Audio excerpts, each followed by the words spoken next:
was incarcerated in the Joe Arpaio era. I guess he was notorious just as Sheriff Joe.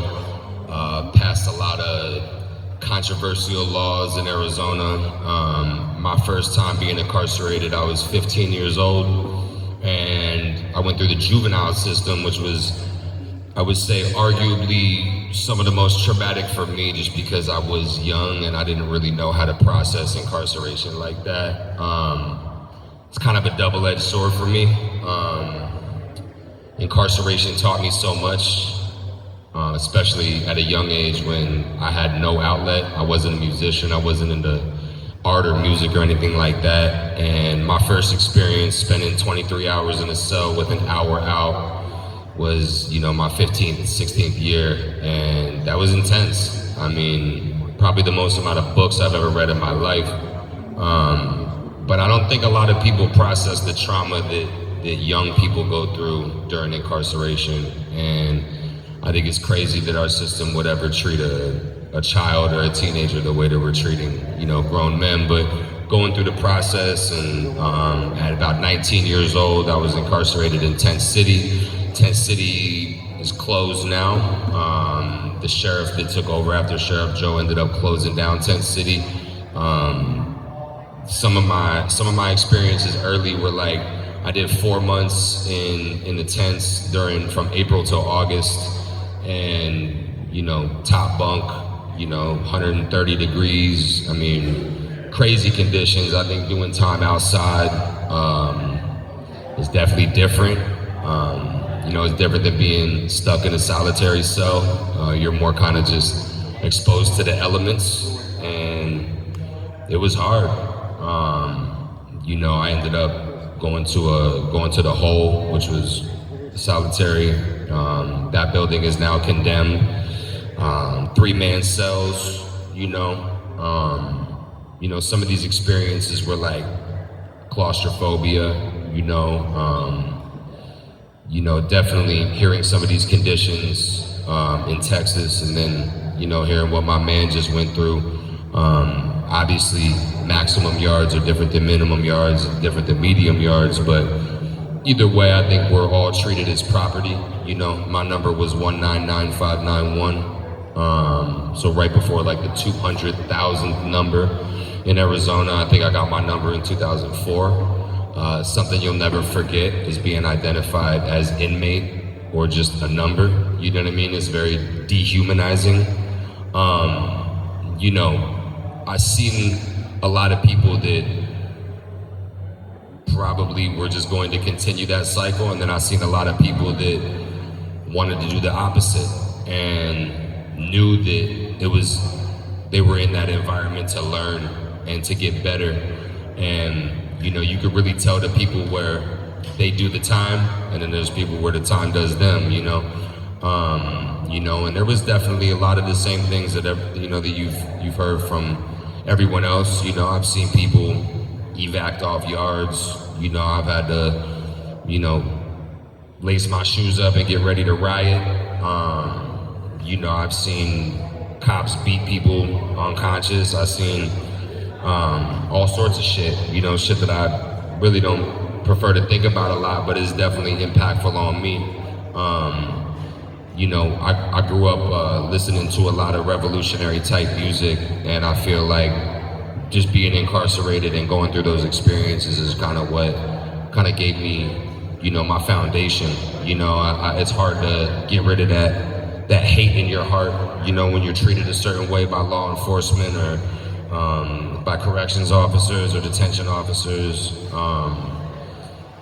For someone like me, most of my charges were, weed possession, DUI, disorderly conduct, fairly minimal things, but I still ended up doing years in the state prison system in Arizona. So it kind of built me into the man I am now. I think that, there's a lot of gratitude. I think that the system is broken, but it definitely turned me into the person I am today.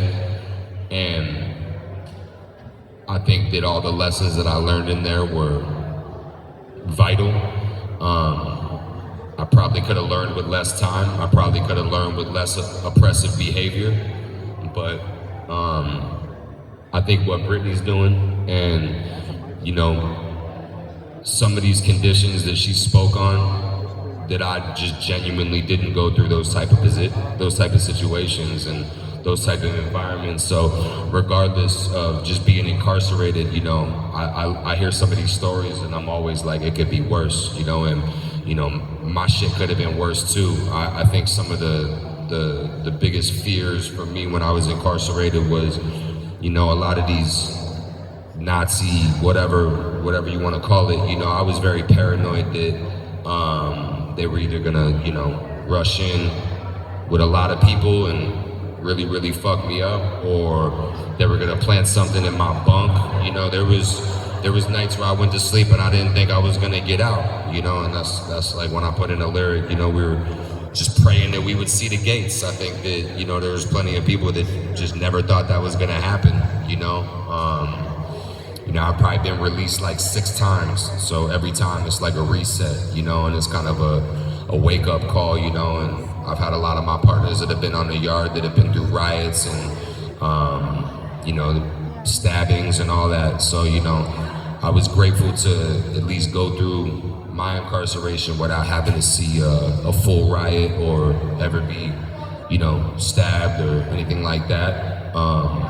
I guess there's an art to staying out the way on the yard, but sometimes, like what my man was talking about, you're gonna be in situations where, you know, there may be someone that's an enemy, or, you know, someone that's at odds and you can't go nowhere. There's no escape. You're gonna have to face it, you know? And it's scary as fuck. I think any grown man, no one wants to admit it, you know, but a lot of tears in those cells, a lot of fear. But the fact is, we made it through, no matter how much time we did or what the charges were. You know, those situations make you who you are, and you know, that's why it's a double-edged sword for me, because I learned so much. That was my education system. I didn't graduate high school. I learned everything from being incarcerated. So it was pivotal for me. I think when we look at the corrections system in general, my man obviously talked about the penal system and how it's basically we're used as a commodity, as, you know, basically, you know, a way for them to profit. They're able to get federal funding for every inmate, and it's a business. Commissary is a business. The phones are a business. I did actually do time on a private prison yard too, and it was a company called Geo that was supported by multiple presidential campaigns. Trump campaigned on supporting Geo both of his terms, and, you know, donated millions of dollars to these people.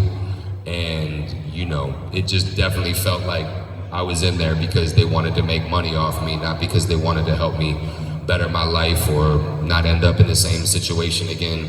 Arizona's a state that has over 65% recidivism, meaning that over 65% of people that go through the prison system end up returning. So it's very much a revolving door. I think everybody in this room is attempting to beat the odds.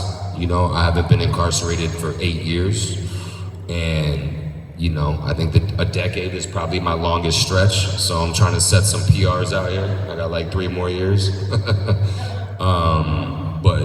But genuinely grateful for people like Brittany that are doing this work, because it's not something that, you know, she's getting a bunch of pat on backs for, or making $1 million for.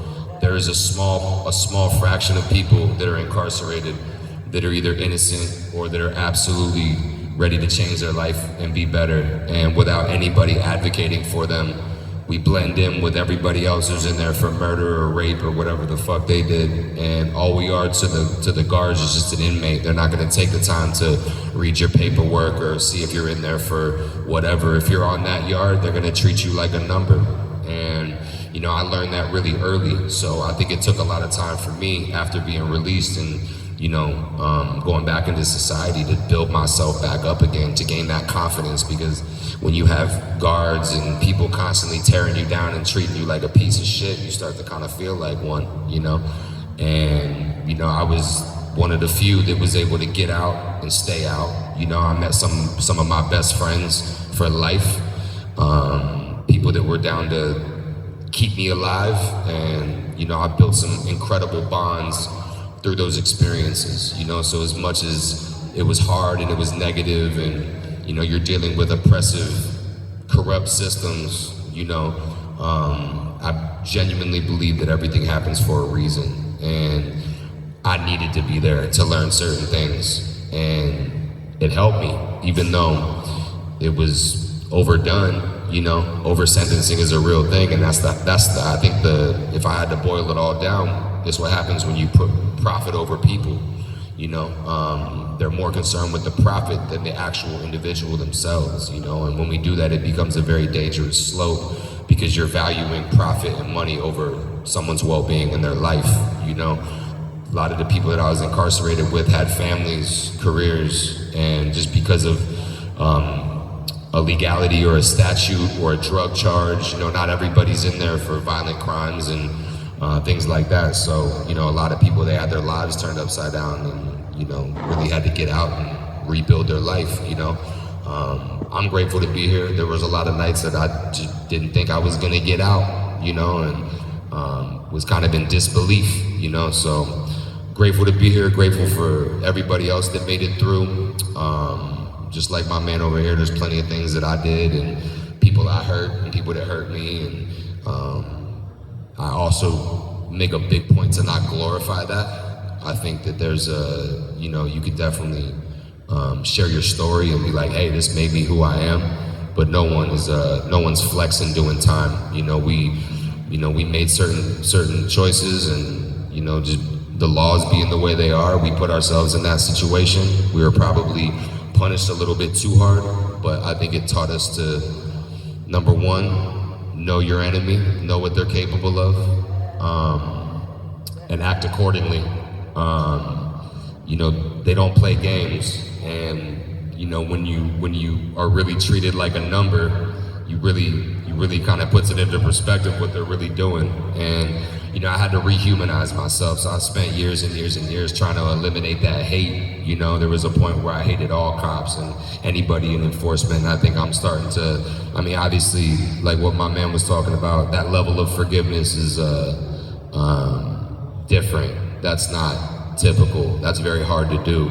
You know, I was apprehended one time in Phoenix, and you know, 10, 15 cops, and cop put a gun to my head, and you know, I thought he was gonna kill me. You know, they thought I was a dangerous felon. They got the paperwork mixed up, and I held a grudge. I'll never forget that cop. I see his face. I saw him in the elevator when I was going to court, and it took me years to not hate that man, you know.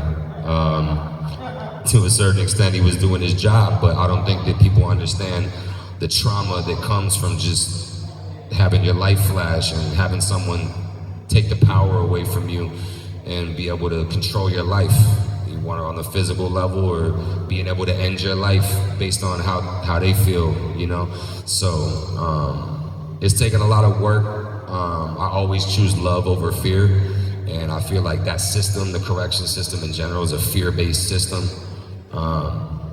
It's unnecessary, and I'm hoping that a lot of the work that Brittany does is gonna change some of the worst environments, because hearing some of these stories, I feel like I had it easy, you know, and I was on yards that didn't have ACs. I was on yards that were unadulterated, where it was flooded with drugs, guards bringing everything in, and you know, I just learned how to navigate that environment and try to make it the fuck out. But there's a lot of change that needs to happen, and I'm just glad that, you know, hearing people's stories, that what we've been through can affect people in a positive way, and hope at least deter people from going into the streets, going into gang shit, going into whatever, and then also have compassion for people that are going through it. You know, not everybody that's in prison is a piece of shit. You know, not everybody deserves to be there. You know, there's plenty of people that slip through the cracks. Our justice system isn't perfect, obviously, and it needs a lot of work. You know, I'm all for it. So I appreciate you guys letting me share my story, and You know, if anybody wants to ask questions or talk about anything specific, you know, you're more than welcome to. But I just appreciate everybody sharing. It takes a lot of vulnerability and a lot of, you know, courage to be up here and, you know, talking about some of the darkest days that we ever seen, you know. You know, you spend 3 days in a cell waiting for a court date. You don't even know what north, south, east, west is. There's no lights. You don't know what time it is. You don't know what day it is. Like, it could be, you don't even know the date, you know, so that's some crazy shit. You know, it's nerve-wracking. It'll scramble your armlet a little bit, you know. Just grateful to make it through, you know. And now we're here. What's up?